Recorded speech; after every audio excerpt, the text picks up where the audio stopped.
jeigu Monika Garbačiauskaitė Budrienė būtų atleista tą įstatymą priėmus, o tuo mažai kas abejoja. Nes dabar pagal dabartinį įstatymą tiesiog turbūt nepakanka drąsos, nes sunku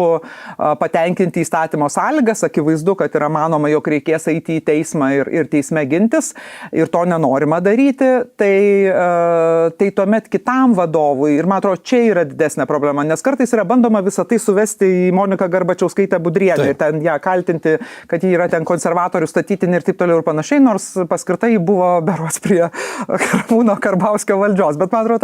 man tai tas yra išvis nesvarbu, nes čia yra kova apie principą. Ir tas dabartinis vadovas yra viena, bet kitas vadovas, žinodamas,